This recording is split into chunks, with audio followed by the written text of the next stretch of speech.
So அனைவருக்கும் வணக்கம். So இன்றைக்கி பாட்டில் பிஜிடிஆர்பி யூனிட்டு 9ல் இருக்கக்கூடிய கொலிஷன் தியரி பற்றி பார்க்கலாம். ஸோ இந்த கொலிஷன் தியரி வந்து தியரி ஆஃப் ரியாக்ஷன் ரேட் அதை சொல்லி அப்படி எக்ஸ்பிளைன் பண்ணலாம். ஸோ ஒரு ஜென்ரல் ரியாக்ஷன் எடுத்துக்கலாம். ஒரு A plus B to give C.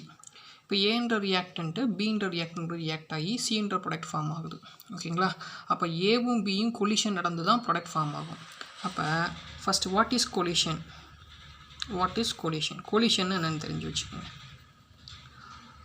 அதாவது இந்த பாட்டில் நம்மளுக்கு கொஷின் வராது, இது 12th ரேஞ்ச் தான். நான் பிஜிடிஆர்பி சம்மந்தமாக தான் இப்போ சொல்கிறேன், பாலிடெக்னிக்லேயும். அதாவது எது முக்கியமாக அதை மட்டும் நான் சொல்கிறேன், அதை மட்டும் பார்த்துக்கலாம். அதுக்கு முன்னாடி வாட் இஸ் கொலிஷன்னா தெரிஞ்சுக்கலாம். இப்போ ஏன்ற ரியாக்டண்ட்டை ஒரு ஸ்பியராக கன்சிடர் பண்ணிக்கோங்க, ஒரு ஸ்பியர். அதே மாதிரி ஒரு பீன்ற ரியாக்டன்ட், இன்னொரு ரியாக்டன்ட் இருக்குது, அது ஒரு ஸ்பியராக கன்சிடர் பண்ணிக்கோங்க. இப்போ இந்த ஏன்ற ரியாக்டன் இந்த சைடு வேகமாக போகுது, இது இந்த சைடு வேகமாக போகுது. அப்போ ரெண்டும் ஃபாஸ்ட்டாக மோதுது. இப்படி மோதுச்சுன்னா அந்த ப்ராசஸுக்கு பேர் கொலிஷன். இப்போ நம்மளுக்கு என்ன கிடைக்கும்னா நம்மளுக்கு வந்து ப்ராடக்ட் ஃபார்ம் ஆகும். ஸோ இதில் வந்து ப்ராடக்ட் ஃபார்ம் ஆகுது. அப்போ ஏன்ற ரியாக்டன் பீன்ற ரியாக்டன்ஸ் கரெக்ட் ஓரியன்டேஷனில் இங்கே ஃபாஸ்ட்டாக மூவ் ஆச்சுன்னு சொன்னால் கொலிஷன் நடக்கும். அப்போ ப்ராடக்ட் ஃபார்ம் ஆகும். ஓகே, ஒன்று. ரெண்டாவது, அதே ரியாக்டன் தான் ஏன்ற ரியாக்டன் ஸ்பியராக கன்சிடர் பண்ணிக்கிறேன். இப்போ இது இந்த பக்கம் மூவ் ஆகுது. அதே மாதிரி பீன்ற ரியாக்டன்ட் சேம் ஓரியன்டேஷனில் மூவ் ஆகுது. பட் இந்த மூவ்மெண்ட் பார்த்திங்கன்னா ரொம்ப ஸ்லோவாக இருக்குன்னு வச்சுக்கலாம். அப்போ இங்கே ப்ராடக்ட் ஃபார்ம் ஆகும்னா இங்கே வந்து ப்ராடக்ட் ஃபார்ம் ஆகாது. ஓகேவா? இங்கே வந்து ப்ராடக்ட் ஃபார்ம் ஆகாது. ஓகேவா? அப்போ இந்த ரெண்டில் எது எஃபெக்டிவ் கொலிஷன்னா இது எஃபெக்டிவ் கொலிஷன். ஃபாஸ்ட்டாக மூவுது இல்லையா, இது எஃபெக்டிவ் கொலிஷன் சொல்லுவோம். இந்த effective collision is directly proportional to rate constant. அதாவது கேக்கு இதாக இருக்கும். But this is not effective collision. இது வந்து நாட் அ எஃபெக்டிவ் கொலிஷன். இது ரொம்ப ஸ்லோவாக நடக்கிறதுனால. அப்போ இந்த அளவுக்கு நீங்கள் ஃபஸ்ட்டு இந்த பார்ட்டில் தெரிஞ்சு வச்சுக்கோங்க. இந்த நெக்ஸ்ட்டு இப்போ என்ன தெரிஞ்சிருச்சு? Effective collision directly proportional to rate constant. அப்போ எஃபெக்டிவ் கொலிஷனை இப்போ என்ன சொல்லுவோன்னு சொன்னால் Z equal to effective collision Z equal to AB. இது ஏன் ஏன்னு சொல்கிறான்னா ஏன்ற ரியாக்டன் பீன்ற ரியாக்டன். எஃபெக்டிவ் கொலிஷனாக is directly proportional to rate constant K. ஓகேங்களா? இது தெரிஞ்சு வச்சுக்கணும். அப்போ எஃபெக்டிவ் கொலிஷன் நடந்துச்சுன்னு சொன்னால் ரேட் கான்ஸ்டன்ட் வேல்யூ, அதாவது rate of the reaction value ஃபாஸ்ட்டாக இருக்கும். சரி, ரெண்டாவது ப்ராப்பர் ஓரியன்டேஷன் இருக்கான்னு தெரிஞ்சு வச்சுக்கணும். ஸோ ரெண்டாவது கான்செப்ட் ப்ராப்பர் ஓரியன்டேஷன்.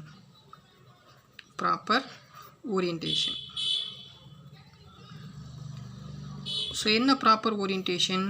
சேம் தான். ஸோ ஏன்ற ரியாக்டன்ட் இப்படி மூவ் ஆகுது. ஸோ பீன்ற ரியாக்டன்ட் இப்படி மூவ் ஆகுதுன்னு வச்சுக்கலாம். ரெண்டும் கொலிஷன் நடக்காது. அப்போ இங்கே ப்ராடக்ட் ஃபார்ம் ஆகுனா no product formation, not a product formation. So product வந்து ஃபார்ம் ஆகாது. சரி, இப்போ ஒன்று. அதே மாதிரி இப்போ ஃபார் எக்ஸாம்பிள் ரெண்டாவது கான்செப்ட் ஏன்ற ரியாக்டன் ஃபாஸ்ட்டாக மூவ் ஆகுது, சேம் டைரெக்ஷன். ஸோ பீன்ற ரியாக்டன் ஃபாஸ்ட்டாக அந்த பக்கம் மூவ் ஆகுது. அப்போ டைரெக்டாக ஒன்று மோதுற மாதிரி இருக்குது. அப்போ இது வந்து ப்ராப்பர் ஓரியன்டேஷன். அப்போ இங்கே வந்து ப்ராடக்ட் ஃபார்மேஷன் நடக்கும். Formation takes place. அப்போ ஓரியன்டேஷன் ரொம்ப முக்கியமான பார்ட்டாக சொல்கிறாங்க. சரி, ஸோ மூணாவதாக பார்த்தீங்கன்னா concentration. Third one concentration of reactant molecules. இப்போ ஃபார் எக்ஸாம்பிள் ஒரு ஸ்பியர், அந்த ஸ்பியருக்குள்ள நம்பர் ஆஃப் மாலிகுல்ஸ் கொஞ்சம் தான் இருக்குது. ஓகே, இப்போ இன்னொரு ரியாக்ஷனில் அதை எடுத்துக்கிறேன், நிறைய நம்பர் ஆஃப் மாலிகுல்ஸ் இருக்குது, நிறைய இருக்குது. இப்போ இது என்ன சொல்லலாம்? இது லோ கான்சன்ட்ரேஷன், இது ஹை கான்சன்ட்ரேஷன். ஓகே, இப்போ இதில் கொலிஷன் நடக்கும். நம்பர் ஆஃப் மாலிகுல் கம்மியாக இருக்குது.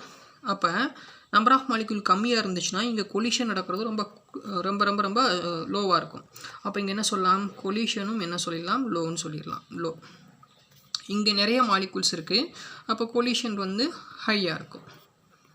அப்போ என்ன சொல்லிடலாம்? So concentration directly proportional to the collision. அப்போ கொலிஷன் அதிகமாக இருந்துச்சுன்னா ரேட் கான்ஸ்டன்ட் ஃபாஸ்ட்டாக இருக்கும். அப்போ இந்த கான்செப்ட் வச்சு என்ன சொல்லிடலாம்? when increase the concentration of the collision frequency, அதாவது when increase the concentration of collision frequency என்ன ஆகுன்னு கேட்பாங்க. collision frequency கான்சன்ட்ரேஷன் இன்க்ரீஸ் பண்ணிங்கன்னா கொலிஷன் ஃப்ரீக்வன்சி என்ன ஆகும்? இன்க்ரீஸ் ஆகும். அப்போ கொலிஷன் ஃப்ரீக்வன்சி இன்க்ரீஸ் ஆச்சுன்னு சொன்னால் எஃபெக்டிவ் கொலிஷன் வச்சுக்கோங்க. அப்போ எஃபெக்டிவ் கொலிஷன், அப்போ ப்ராடக்ட் ஃபார்மேஷன் ரொம்ப ஃபாஸ்ட்டாக இருக்கும். அப்போ ZAB directly proportional to K. ஓகேங்களா? இது பேசிக். இதில் கொஷின் கேட்பாங்கன்னு சொல்ல முடியாது, பட் இதெல்லாம் நீங்கள் தெரிஞ்சு வச்சுக்கணும். ஃபார் எக்ஸாம்பிள், இப்போ ஒரு கொலிஷன் தியரி, அதாவது கொலிஷன் எப்படி நடக்கும்னு சொல்கிறேன்.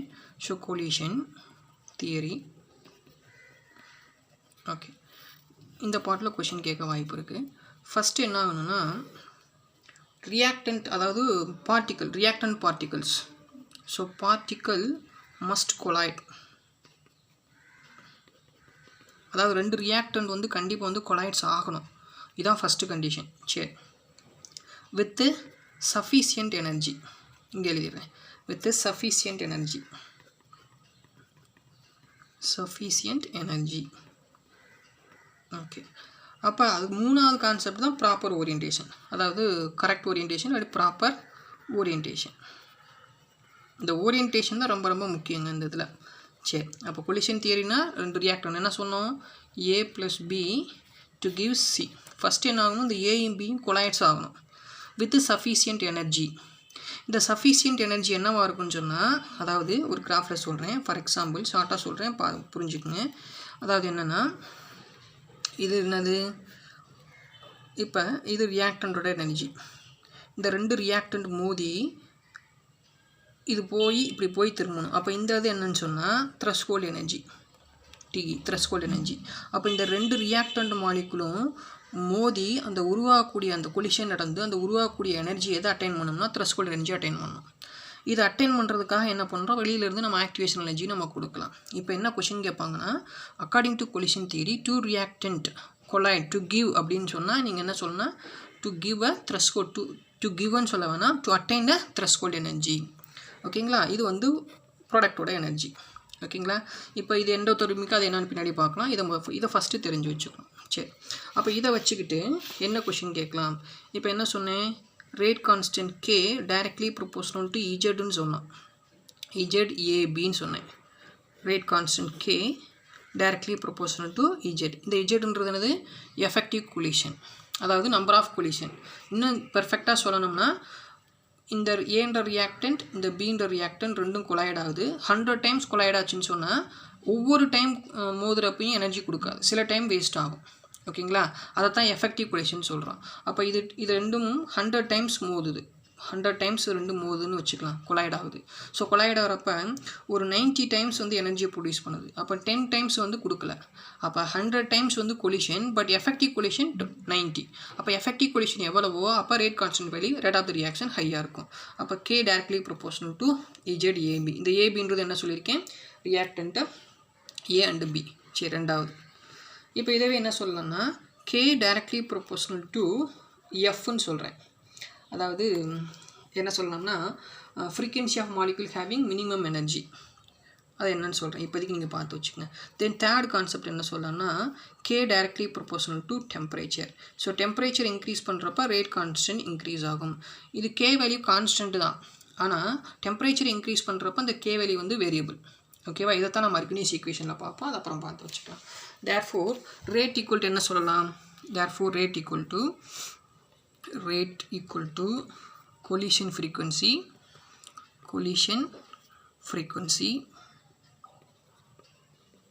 into energy factor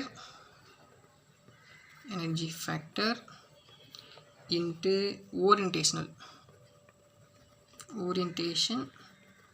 அதான் நம்ம என்ன சொல்லலாம், ஸ்டெரிக் ஃபேக்டர்னு சொல்லலாம். ஸ்டெரிக் ஃபேக்டர் இதில் கொலிஷன் தியரியில் ஸ்டெரிக் ஃபேக்டர் தான் பார்த்துக்கலாம், என்னன்னு சொல்கிறேன். அப்போ இது என்ன தெரிஞ்சு வச்சுக்கோன்னா, கொலிஷன் ஃப்ரீக்வன்சி ஹையாக இருந்துச்சுன்னா ரேட் ஆஃப் த ரியாக்ஷன் ஹையாக இருக்கும், எனர்ஜி ஆஃப் த ரியாக்டன்ட் ஹையாக இருந்துச்சுன்னா ரேட் ஆஃப் த ரியாக்ஷன் ஹையாக இருக்கும். ஸோ ஓரியன்டேஷன், ப்ராப்பர் ஓரியன்டேஷன் இருந்துச்சுன்னா ரேட் ஆஃப் த ரியாக்ஷன் ஹையாக இருக்கும். இதான் டைரக்ட் ரிலேஷன்ஷிப், இதை தெரிஞ்சு வச்சுக்கோங்க. தென் இதில் எஃப் சொன்னேன் இல்லையா, டைரக்ட்லி ப்ரொபோஷனல் டு எஃப்னு சொன்னீங்க இல்லையா, அந்த எஃப்ன்றது என்னன்னு சொன்னால் ஒரு A + B. இப்போ இந்த ஏன்ற மாலிகுலில் நிறைய மாலிகுல் இருக்கும், இந்த ரெண்டு மாலிகுலும் வேகமாக உடஞ்சி எனர்ஜியாக மாறுது இல்லையா, அதை தான் என்ன சொல்கிறாங்க, fraction of molecule having minimum energy. அப்போ இந்த மாலிகுல்ண்டு ஒரு மினிமம் எனர்ஜி இருக்கும், இது ஒரு 50 ஜூல்ஸ்னு வச்சுக்கலாம். அப்போ அந்த ரியாக்டண்ட்டுக்கு ஒரு மினிமம் எனர்ஜி இருக்கும் இல்லையா, அதை தான் எஃப்னு சொல்லுவோம். அப்போ எஃப் ஈக்குவல் டு என்ன சொல்லலாம்னா, F equal to fraction of molecules having minimum energy. Having minimum energy. இதைத்தான் என்ன சொல்லியிருக்கேன், எஃப்னு சொல்லியிருக்கேன். அந்த எஃப் ஈக்குவல் என்னவாக இருக்கும், இதை டெரைவ் பண்ணி சொல்லியிருப்பாங்க மேக்ஸ்வெல் டிஸ்ட்ரிபியூஷன்லால் -EA/RT. நீங்கள் இதை மட்டும் தெரிஞ்சு வச்சுக்கோங்க, இதை மட்டும் பார்த்து வச்சுக்கோங்க.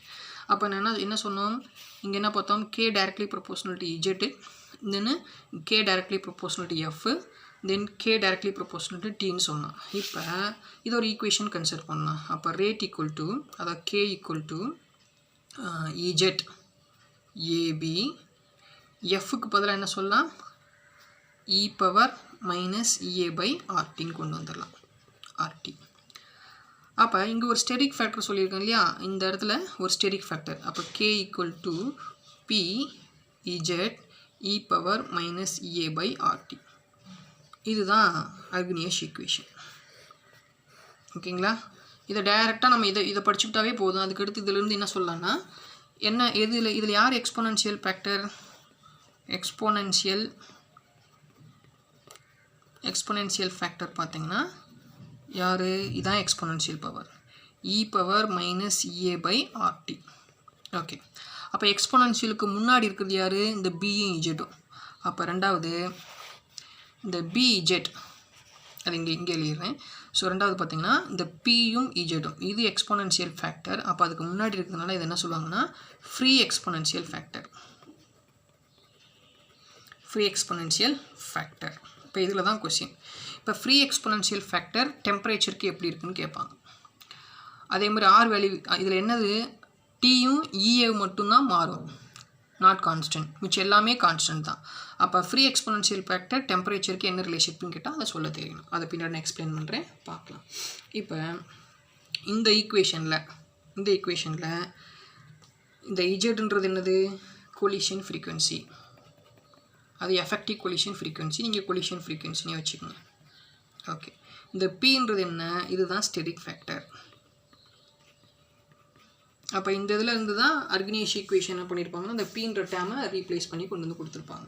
சரி, இப்போ என்ன சொன்னேன், எக்ஸ்போனன்ஷியல் பவர் EA/RT, இது வந்து பார்த்திங்கன்னா எக்ஸ்போனன்ஷியல் ஃபேக்டர்னு சொல்லுவோம். இங்கே number of molecule which haves energy greater than or equal to EA. இது எத்தனை மாலிகுல், அதாவது இந்த ஆக்டிவேஷன் எனர்ஜியை காட்டில் அதிகமாக இருக்கலாம், இல்லாட்டி கம்மியாக இருக்கலாம். ஓகேங்களா, இல்லை இந்த கான்செப்ட் இல்லைன்னா இதை மட்டும் வச்சுங்க. எக்ஸ்போனன்ஷியல் ஃபேக்டர் என்னென்னா எக்ஸ்போனன்ஷியல் பவர் -EA/RTன்னு வச்சுக்கோங்க. ஃப்ரீ எக்ஸ்போனன்ஷியல் பவர் இந்த ரெண்டும், இந்த ப்ரீ எக்ஸ்போனன்ஷியல் ஃபேக்டர் என்னென்னு தெரிஞ்சு வச்சுங்க. இப்போ pre exponential factor directly proportional to K, அதேமாதிரி temperature directly proportional to K. இப்போ ஃப்ரீ எக்ஸ்போனன்ஷியல் ஃபேக்டருக்கும் டெம்பரேச்சருக்கும் என்ன ரிலேஷன்ஷிப் கேட்டாங்கன்னா, அப்போ free exponential factor for example PZ directly proportional to square root of டெம்பரேச்சர்னு சொல்லணும். இது ரொம்ப ரொம்ப முக்கியம். ஸோ இதை கொஷினாக கேட்பாங்க, தெரிஞ்சு வச்சுக்கணும். இந்த டெம்பரேச்சருக்கும் இந்த ஃப்ரீ எக்ஸ்போனன்ஷியல் ஃபேக்டருக்கும் என்ன ரிலேஷன்ஷிப். இந்த நெக்ஸ்ட்டு முக்கியமான பார்ட்டு, இதில் ஆக்டிவேஷன் எனர்ஜியை பற்றி பார்க்க போகிறோம். Activation energy. So EA equal to activation energy, EA is equal to activation energy. So activation energy, இந்த ஆக்டிவேஷன் எனர்ஜினா என்ன? So activation energy equal to threshold energy minus energy of reactant molecule. Energy of reactant molecule.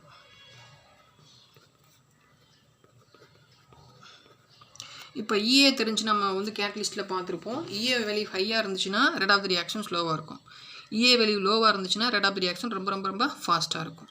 அப்போ EA calculate பண்ணிட்டீங்கன்னா, activation எனர்ஜியை calculate பண்ணிட்டீங்கன்னா rate of the reaction ஈஸியாக சொல்லிடலாம். ஃபாஸ்ட்டாக இருக்குமா ஸ்லோவாக இருக்குமான்னு சொல்லிடலாம். ஓகேங்களா,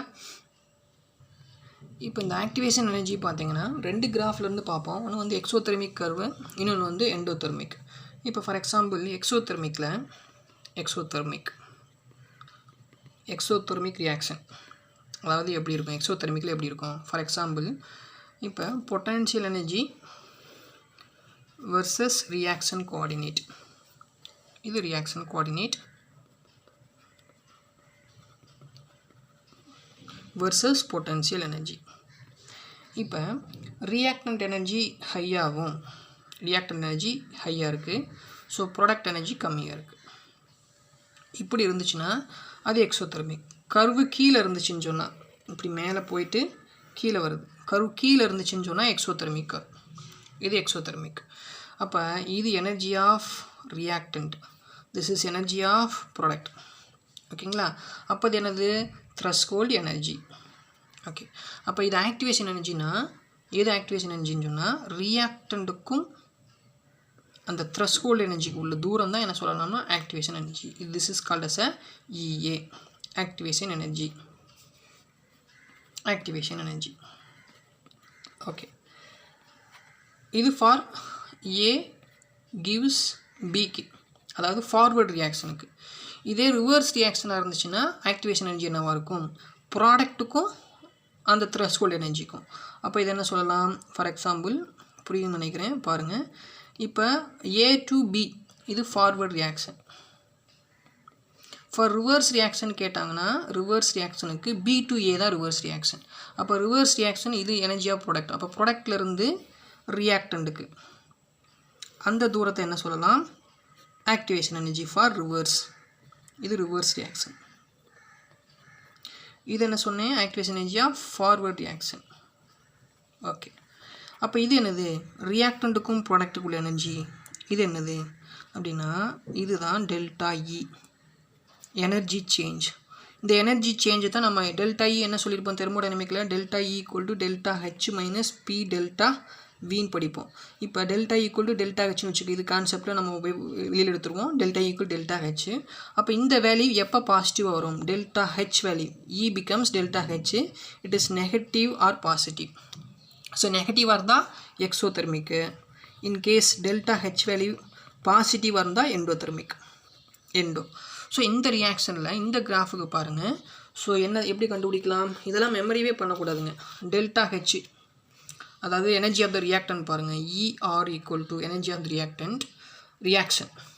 இதில் ஹெச்பி மைனஸ் ஹெச்ஆர்னு வச்சுக்கோங்க. HP minus HR, enthalpy of product minus enthalpy of reactant. Enthalpy ஆஃப்னா வெறும் எனர்ஜி மொத்தம் ஞாபகம் வச்சுக்கோங்க. இப்போ எனர்ஜி ஆஃப் த ரியாக்டன்ட் எப்படி இருக்குது? ஹையாக இருக்குது. ஆனால் ப்ராடக்ட் எப்படி இருக்குது? லோவாக இருக்குது. அப்போ நீங்கள் ரியாக்டண்ட்டுக்கு எப்போயுமே 10ன்னு வச்சுக்கோங்க. அதாவது ஹையாக இருக்கிறது 10ன்னு வச்சுங்க, லோவாக இருக்கிறத 5ன்னு வச்சுங்க. எக்ஸாம்பிளுக்காக சொல்கிறேன். அப்போ ப்ராடக்டோட எனர்ஜி கம்மியாக இருக்குது, ஆனால் ரியாக்டன்ட் எனர்ஜி அதிகமாக இருக்குது. அப்போ ஹெச்பி மைனஸ் ஹெச்ஆர் போட்டால் என்ன வரும்? உங்களுக்கு -5 வரும். அப்போ என்ன சொல்லலாம்? இந்த ரியாக்ஷன் வந்து எக்ஸோதெர்மிக் தான், நெகட்டிவ் எக்ஸோதெர்மிக்கு அப்படின்னு சொல்லிடணும். ஓகேங்களா? இது வந்து கொஷின் கேட்பாங்க, ஈஸி தான். இப்போ இதுக்கு நல்லா ஞாபகம் வச்சுக்கணும், ரியாக்டண்ட்டுக்கும் த்ரெஷ்ஹோல்டு எனர்ஜிக்கும் இதுவும் EA தான். அதே மாதிரி ப்ராடக்ட்டுக்கும் த்ரெஷ்ஹோல்டு எனர்ஜிக்கும் அதுவும் EA தான். பட் எது ஃபார்வர்டு எது ரிவர்ஸ்ன்னு தெரிஞ்சு வச்சுக்கோங்க. ரைட். ரிமைனிங் ரியாக்டண்ட்டுக்கும் ப்ராடக்ட்டுக்கும் உள்ளது டெல்டா இ, அதாவது எனர்ஜி சேஞ்சு. அது டெல்டா ஹெச் நெகட்டிவாக இருக்கும், பாசிட்டிவாக இருக்கும். அதை பார்த்து வச்சுக்கணும். இப்படி இருந்துச்சு. இதை பார்த்துக்கிட்டிங்கன்னு சொன்னால் இதில் வந்து கேட்கக்கூடிய கொஷின் எது கேட்டாலும் எழுதிடலாம். இந்த நெக்ஸ்ட்டு இதே மாடல் தான் endothermic. For example endothermic process அதே கிராஃப் தான் எண்டோதெர்மிக்கு. Endothermic for example reaction coordinate potential energy. இப்போ எண்டோதெர்மிக்னு எப்படி இருக்கணும்னா, ஸோ ப்ராடக்டோட எனர்ஜி கம்மியாக, ரியாக்டன்ட் எனர்ஜி கம்மியாக இருக்கணும். ஸோ ப்ராடக்டோட எனர்ஜி ஹையாக இருக்கும். அப்போ என்ன ஆகுதுன்னா, ஃபார் எக்ஸாம்பிள் இப்படி போகுது, இப்படி போகுது. கிராஃப் வந்து இங்கே இருக்குது. ஸோ இது energy of product, this is energy of reactant, this is called as a threshold energy. இப்போ இங்கே பாருங்கள், ஓகேங்களா? இங்கேருந்து இது வரைக்கும், அதாவது ரியாக்டண்ட்டுக்கும் ப்ராடக்ட் இருக்கிறது activation energy for forward reaction. Okay, இப்போ ப்ராடக்ட்டுக்கும் ஃபார் எக்ஸாம்பிள் இந்த ப்ராடக்ட்டுக்கும் இந்த த்ரெஷ்ஹோல்டு எனர்ஜிக்கும் இந்த ப்ராடக்ட்டுக்கு இருக்கிறது இதுவும் ஆக்டிவேஷன் எனர்ஜி தான், but activation energy of reverse reaction. ஓகேங்களா? இப்போ ஸோ ரியாக்டன்ட் எனர்ஜிக்கும் ஸோ ப்ராடக்ட்டுக்கும் உள்ள டிஸ்டன்ஸ் இது வந்து டெல்டா இ. இந்த டெல்டா இன்றது வந்து டெல்டா ஹெச்ன்னு கொண்டு வந்துடணும். அது பாசிட்டிவாக நெகட்டிவாக இருக்கணும்னா இதை வச்சு தான் இது எண்டோதெர்மிக் எக்ஸோதெர்மிக்னு சொல்கிறோம். இப்போ இதில் ஒரு கான்செப்ட் பாருங்கள். இப்போ இது எண்டோதெர்மிக்கா? ஸோ எண்டோதெர்மிக்கில் EA ஃபார்வர்ட் ரியாக்ஷன், அதே மாதிரி EA ரிவர்ஸ் ரியாக்ஷன். ஓகேங்களா? இன் எண்டோதெர்மிக் ரியாக்ஷனில் ஃபார்வர்ட் ரியாக்ஷன் இதுதான் ரியாக்டன் வந்து ப்ராடக்ட் வரீங்க. ஸோ ஃபார்வர்ட் ரியாக்ஷனில் எண்டோதெர்மிக்காக இருந்தால் இஏவா ஃபார்வர்ட் ரியாக்ஷன் எப்படி இருக்குங்க, ஹையாக இருக்குது. அதாவது இங்கேருந்து இங்கே வரைக்கும் இருக்குது, ஹையாக இருக்கும். அதே எண்டோதெர்மிக்கில் ரிவர்ஸ் ரியாக்ஷனோட இஏ இங்கேருந்து இது வரைக்கும் தான், அது லோவாக இருக்கும். இது உங்களுக்கு புரியும்னு நினைக்கிறேன், இதை பார்த்து வச்சுங்க, இதை கேட்பாங்க. அதே மாதிரி நீங்கள் என்ன சொல்லலாம், எக்ஸோதெர்மிக்கு பாருங்கள், ஃபார்வர்ட் ரியாக்ஷனுக்கு இஏ கம்மியாக இருக்குது, ஆனால் ரிவர்ஸ் ரியாக்ஷனுக்கு பார்த்துங்க அதிகமாக இருக்கும். அப்போ இங்கே என்ன சொல்லலாம்னா எக்ஸோதெர்மிக் ரியாக்ஷன் இஏ ஃபார்வர்ட் ரியாக்ஷன் எப்படி இருக்குது, கம்மியாக இருக்குது. பட் இஏ ஃபார் ரிவர்ஸு ஹையாக இருக்குது. இந்த கண்டிஷன் தெரிஞ்சு வச்சுக்கணும். ஓகேங்களா? ஓகே, இதை வச்சு ஒரு பாலிடெக்னிக்கில் ஒரு கேட்ட டிஆர்பி கொஷின் ஒர்க் அவுட் பண்ணலாம். ஓகே, இது 2017 பாலிடெக்னிக் டிஆர்பியில் கேட்ட question. The endothermic reaction A gives B of an activation energy is equal to 15 kilocalorie per mole. At the same reaction, the energy of the reaction is equal to 5 kilocalorie mole. The activation energy of B to A. A to B கொடுத்துட்டாங்க, B to A கொடுத்துருக்காங்க, எண்டோதெர்மிக்னு சொல்லிட்டாங்க. ஓகேங்களா? இப்போ நம்ம work out பண்ணலாம். For example இதில் அப்படியே explain, இங்கே இருக்கேன், சரி இதில் எக்ஸ்பிளைன் பண்ணுறேன். இப்போ என்ன சொல்லியிருக்காங்க, எண்டோதெர்மிக் கர்வ். அப்போ ரியாக்டன்ட்டு எனர்ஜி கம்மியாகவும், ஸோ ப்ராடக்ட் வந்து எனர்ஜி அதிகமாகவும் போட்டாச்சு. சரிங்களா? சரி, இப்போ எவ்வளோ கொடுத்துருக்காங்க, activation energy of forward reaction எவ்வளோ 15 கொடுத்தாச்சு, இதை எழுதியாச்சு.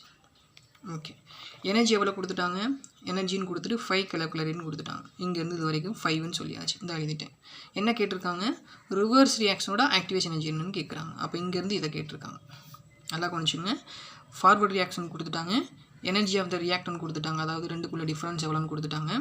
இப்போ இந்த ரிவர்ஸ் ரியாக்ஷனுக்கு என்னென்னு கேட்குறாங்க. அப்போ இது 15, இங்கேருந்து இது வரைக்கும் 15. அப்போ இங்கேருந்து இது வரைக்கும் என்னென்னு கேட்குறாங்க, இதை சொல்லிட்டாங்க. அப்போ 15லேருந்து இதை மைனஸ் பண்ணுங்கள், 5. ஏன் மைனஸ் பண்ணணும், ஏன்னா நம்மளுக்கு கேட்டிருக்குது இந்த தூரம் தான் கேட்டிருக்காங்க, அதாவது இதுலேயும் இது வரைக்கும் தான் கேட்டிருக்காங்க, இந்த தூரம் தான் கேட்டிருக்காங்க. அப்போ 5 மைனஸ் பண்ணுங்கள். ஸோ ஆன்சர் என்ன வரும், 10 kilocalorie per mole. Next question, ஒரு ரிவர்சிபிள் ரியாக்ஷனில் forward reaction enthalpy change and activation energy, அதாவது ஒரு ரிவர்ஸ் ரியாக்ஷனில் என்தால்பி சேஞ்ச் எவ்வளோனா -xன்னு கொடுத்துருக்காங்க, ஆக்டிவேஷன் எனர்ஜினா ஒய்ன்னு கொடுத்துருக்காங்க, கிலோஜூலில் கொடுத்துருக்காங்க. So calculate EA of reverse reaction கேட்டிருக்காங்க. சரி, இப்போ என்ன என்தால்பி எவ்வளோ கொடுத்துருக்காங்க, -xன்னு கொடுத்துருக்காங்க. அப்போ என்தால்பி மைனஸ், அப்போ என்ன சொல்லலாம், எக்ஸோதெர்மிக் கர்வாக இருக்கும். அப்போ எக்ஸோதெர்மிக் கர்வ் எடுத்துக்கிட்டோம். ஃபார் எக்ஸாம்பிள் இது எக்ஸோதெர்மிக் கர்வ் கொடுத்துட்டாங்க. இது என்ன கொடுத்துருக்காங்கன்னா, ஸோ இது என்னது, இதான் ஃபார்வர்ட் ரியாக்ஷன், இது ஃபார்வர்ட் ரியாக்ஷன். இது என்ன சொல்லியிருக்காங்கன்னா, இதை என்ன சொல்லியிருக்காங்க, ஒய் கிலோஜூல் மோல் இன்வர்ஸ்னு கொடுத்துருக்காங்க ஃபார்வர்ட் ரியாக்ஷனுக்கு.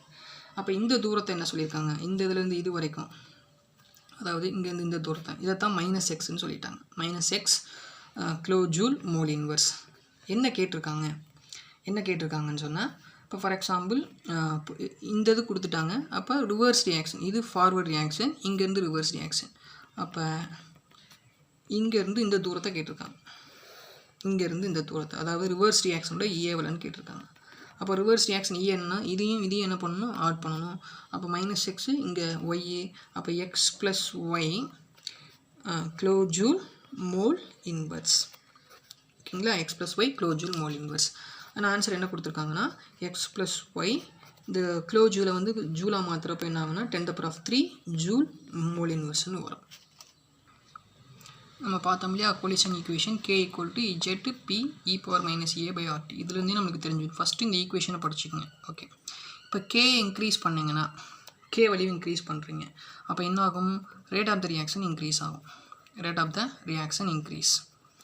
சரி, அப்போ ரேட் ஆஃப் த ரியாக்ஷனை இன்க்ரீஸ் பண்ணணும்னா என்ன பண்ணணும், டெம்பரேச்சர் இன்க்ரீஸ் பண்ணிங்கன்னா k வேல்யூ இன்க்ரீஸ் ஆகும். Rate constant k value increase, rate constant இன்க்ரீஸ்னு வச்சுக்கோங்க, இன்க்ரீஸ். அப்போ டெம்பரேச்சர் இன்க்ரீஸ் பண்ணிங்கன்னா k வேல்யூ இன்க்ரீஸ் ஆகும். ஸோ k வேல்யூ இன்க்ரீஸ் ஆச்சுன்னா rate of the reaction increase ஆகும். ஓகேங்களா, இதை தெரிஞ்சு வச்சுக்கணும். அதுக்கடுத்து கொஷின் டைப் என்ன கொடுனா, வென் 2 reactant ஏவும் பியும் occurs when AB 2 reactant AB occurs collision to attain எதுக்கு அதாவது கொலிஷன் இருக்கிறதுக்கு பார்த்தீங்கன்னா ஆக்டிவேஷன் எனர்ஜியா த்ரெஷ்ஹோல்ட் எனர்ஜின்னு கேட்பாங்க. ஆன்சர் நீங்கள் என்ன சொல்ல போனீங்க, த்ரெஷ்ஹோல்ட் எனர்ஜின்னு சொல்ல போகிறீங்க. ரெண்டு ரியாக்டன்ட் மோதி அட்டைன் பண்ணுறது எதுக்குன்னா to give a threshold energy. அதுக்கடுத்து பார்த்தீங்கன்னா நெக்ஸ்ட்டு பார்த்தீங்கன்னா அக்னியஸ், அதாவது இந்த அக்னியஸ் ஃப்ரீ எக்ஸ்பென்சிவ் ஃபேக்டர்னு சொல்லுவாங்க. இதை முடிச்சோடனே நான் அக்னியஸ் தியரி போடுறேன். இப்போ அது பார்த்துக்கலாம். இப்போ அந்த இஜெட் சொன்னோம் இல்லையா, அந்த இஜெட்டுக்கு பதிலாக ஏன்னு இருக்கும். இந்த ஒரு வேல்யூ கொடுத்துருவாங்க. ஏ வேல்யூ என்ன for unlike molecules. What is unlike மாலிகுல்னு சொன்னிங்கன்னா, இப்போ கொலாய்ட் ஆகுது இல்லையா, A plus B proper orientation இருந்துச்சுன்னு சொன்னால் லைக் மாலிகுல்ஸ், ப்ராப்பர் ஓரியன்டேஷன் இல்லாமல் கொஞ்சம் மாறி இருந்துச்சுன்னா அதை அன்லைக் மாலிகுல்னு சொல்லுவாங்க. நீங்கள் அதெல்லாம் தேவையில்லை, எக்ஸாம் பாயிண்ட் ஆஃப் வியூவில் பார்த்துக்குங்க. அன்லைக் மாலிகுல் ஏ வேல்யூ என்ன, ஸ்டெரிக் வெக்டர் வேல்யூ என்ன. அப்போ ஏ ஈக்குவல் டு 2.753 × 10⁻²9. பின்றது DAV square equal to DMA plus MB, MA plus MB mass of reactant product divided by இது ப்ளஸில் இருக்குது, மல்டிஃபிகேஷனில் இருக்குது. இன்டினதுக்கு 1/2 இருக்குது. அப்போ என்ன சொல்லலாம், இந்த டெம்பரேச்சருக்கு இந்த எக்ஸ்பொனென்ஷியல் ஃபேக்டர், அதாவது ஃப்ரீ எக்ஸ்பொனென்ஷியல் ஃபேக்டர் இல்லை ஸ்டெரிக் ஃபேக்டர் எப்படி இருக்குன்னு சொன்னால் ஸ்கொயர் ரூட்டில் இருக்குது. இந்த collision theory and the free exponential factor ZB directly proportional to square root of temperature, ஏன்னா 1/2 இருக்குது. அதே மாதிரி லைக் மாலிகுலுக்கு என்ன எடுத்துக்கிட்டிங்கன்னா அதே ஏ வேல்யூ மட்டும் கொஞ்சம் மாறி இருக்குது. 3.893 × 10⁻²9. P equal to DAV square T/m 1/2. ஓகேங்களா, இதுதான் தெரிஞ்சு வச்சுக்கணும். இது முக்கியமாக என்னென்னு சொன்னால் இந்த பாயிண்ட்லாம் அந்த ஈக்குவேஷன் வச்சு பார்த்தீங்கன்னா எதை கேட்டாலும் சொல்ல தெரியணும். ஓகேங்களா, ஸோ இந்த பாட்டை மட்டும் இதில் மட்டும் இதை மட்டும் கரெக்டாக பார்த்துக்கிட்டிங்கன்னா போதும். கொலிஷன் தியரியில் என்ன கொஷின் கேட்டாலும் நீங்கள் ஆன்சர் பண்ணிடலாம். இதுக்கு அடுத்து பார்த்தீங்கன்னா அர்கினியஸ் ஈக்குவேஷன் அடுத்த கிளாஸில் பார்க்கலாம். தேங்க்யூ.